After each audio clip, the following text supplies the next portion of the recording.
Hello friends, मैं शीनू आप सभी का हमारे चैनल इंडियन फूड में स्वागत करती हूँ। आज हम बनाएंगे पंचामृत। जन्माष्टमी आने वाली है ना, तो जन्माष्टमी में कृष्ण जी के प्रसाद में पंचामृत और पंजीरी दोनों बनते हैं। तो आज हम बनाएंगे पंचामृत। पंचामृत बनाने का मैं आपको इजी मेथड बताऊंगी, जो आप स्टेप बाय स्टेप करेंगे तो बिल्कुल मंदिर जैसा जिसका स्वाद आता है वैसे ही आएगा। पंचामृत बनाने के लिए मैंने लिया है कच्चा दूध। ये मैंने 1 गिलास दूध लिया है, दही, शहद 1 चम्मच, गंगा जल, मखाने कटे हुए, तुलसा जी के पत्ते 2-3 पत्ते लिए हैं मैंने, ये देशी घी आधा चम्मच लिया है और चीनी। सबसे पहले हम दूध में चीनी डालेंगे।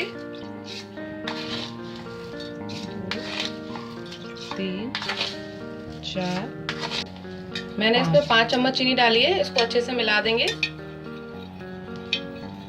पंचामृत को हमेशा कच्चे ही दूध से बनाना चाहिए।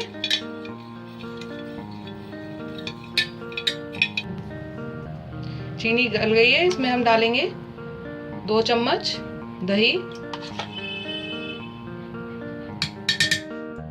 इसको भी मिक्स कर लेंगे।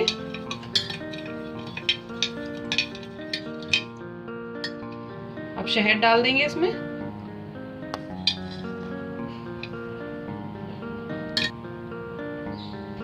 देशी घी,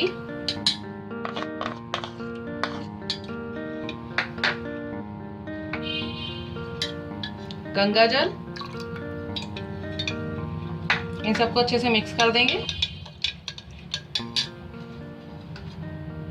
तुलसी जी के पत्ते जो मैं हाथ से तोड़ के डालूंगी। तुलसी जी के पत्ते को कभी भी कैंची से नहीं काटना चाहिए, उसे हाथ से इस टाइप से तोड़ के ही डालना चाहिए।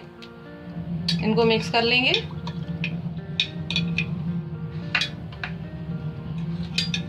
और इसमें मखाने डाल देंगे।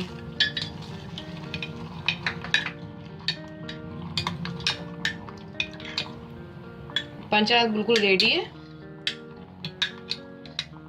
अगर आपको मेरी रेसिपी पसंद आए तो मेरी वीडियो पे कमेंट्स करें एंड लाइक करें और मेरे चैनल को सब्सक्राइब करें। Thank you.